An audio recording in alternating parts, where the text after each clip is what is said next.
So normally I like to do these right after I watch or read whatever it is I do for the backlog builder. Just it's fresh in my mind. I can talk about it easier. I, I couldn't quite do that this time because I watched it last night and I was so emotionally crushed. I could not talk about it. Like I got everything set up to record it. I was about to record it and I I fucking couldn't. So yeah, this movie is definitely not for everyone. I think, if you have not seen it, you should only watch it if you're in the mood to be emotionally, dragged through mud and then, rocks and then, broken glass. Because this movie hurts. I guess to speak more generally about what it's about, it's a World War II film, but from the Russian perspective, which, speaking as, an American, I don't usually get that perspective. I learned a lot about the Holocaust, Europe, the more Western Europe perspective, and of course the American perspective. But, it very much focuses on this sort of, war genocide of all these smaller Russian villages that Germany kind of, raided and destroyed as it, moved to conquer during the war. And, yeah, I wasn't really, I never really understood the gravity of that or anything about this travesty, and now I have a very, oh god, yeah, I, understand it better on some level, at least. The movie's good, interesting in production-wise a few ways, they didn't use professional actors, the child actor... I was reading on Wikipedia, the director was, they had to, manage it so that they wanted him to go through actual, he was kept to a very strict diet, sort of mimicking what he would have gone through as a soldier during the filming. But the director was worried, we want him to do his best in this movie, but also we want him to go back to society. We don't want to, break him, as far as, and there's actually some, myths around it. There was one about, he was so fucked from the movie that when he went back to school, his hair was gray because of the horror. But it's no, it was dye that they just couldn't wash out. And so, I haven't looked up, and I hope he's fine. Because, and even, not even, just him, but the child actors, there's some, little baby, toddlers and stuff who are in some of the scenes, and just surrounded, crying and surrounded by people who are, wailing and crying, would that leave some trauma? I was definitely wondering about that. But, the movie just does some interesting stuff also with, the sound, because, bombs and stuff go off, and so for a part of the movie, the main character's hearing is damaged. And, and that's reflected in the sound design for most of the movie, I think. Not all of it, but definitely a lot of it until his hearing kind of heals a bit. Yeah, I guess the one thing is, for the first part of the movie, I wasn't super into it. And then once things started going bad, I was just getting more and more into it until, the ending where I was just, transfixed, for the last, third of the movie. And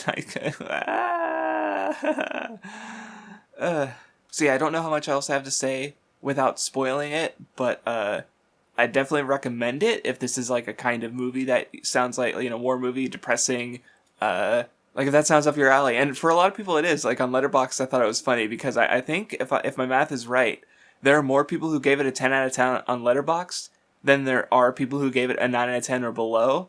And so it's just funny to think, as I really like this movie, I gave it a 9 on Letterboxd, but it's funny to think, relatively speaking, I hate it. I'm in the lower half of people who watch the movie. It's just that well liked with the people who, this particular audience, which, and, you're on the internet, you're probably close to that audience, so I think I could at least, maybe, give it as a maybe, rather. But yeah, moving in to spoilers. Yeah, it's very much an anti-war movie. The main character here, Floria, he has, is that pronouncing it right? Flora. I'm not very good with pronouncing Russian, so maybe I should just not try. But, he's very much got this, patriotism, this, I need to go fight as a child, right? Cause he just has this childish view of things, to the point that, he's digging around, the movie opens with him digging around for his gun, and that ends up like getting attention to the Germans. So like, everything, it's almost like everything's his fault.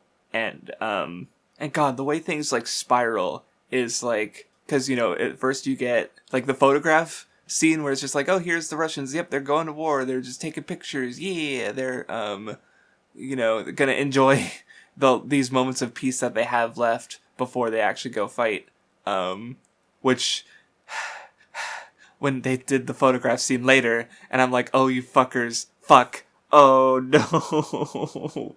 Like, it's them doing the same thing, but from the other side, and with the main character involved as, like, a victim, because, like, they have in the first one, they have the cow with the, like, fuck Germany message, and then in the later one, they have the gun to his head as a sort of fuck Russia message, and it's like, fuck, no.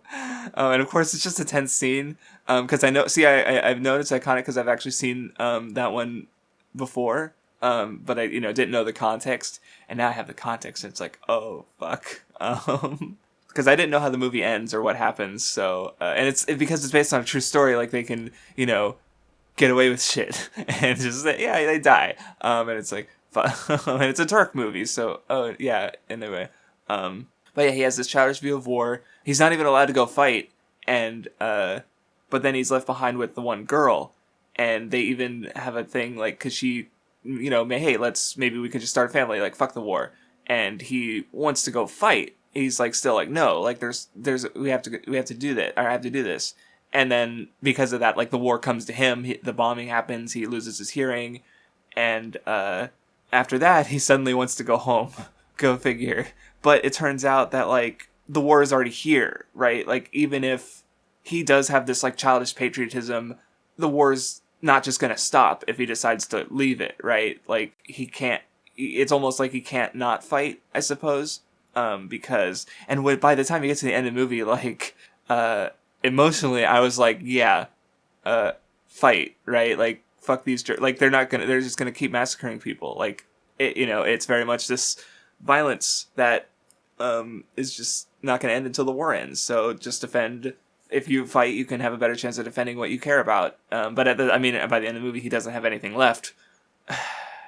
But then, like, that's even kind of framed in an interesting way, because, like, at the end of the movie, he goes into the crowd of soldiers, and he vanishes. And normally in crowd scenes, like, I especially remember when they got crowded into the church, the barn, and you can very much pick him out of the crowd, because of how it's framed and shot. It's, even though everyone looks grungy and has similar hair color, like, he still very much stands out, even without a, like, distinct, super distinct costume or anything like that.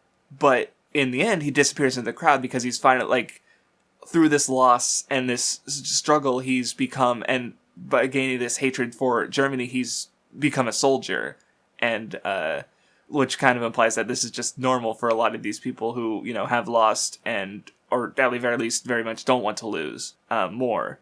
Like, yeah, the whole scene with the just ransacking and destruction of the town was like, because you very much see, like, you first you get the Russian soldiers there, they barely have a uniform. It doesn't really, no one really matches quite to say. Where Germany is much cleaner, they have more vehicles, they have more guns, they have better food.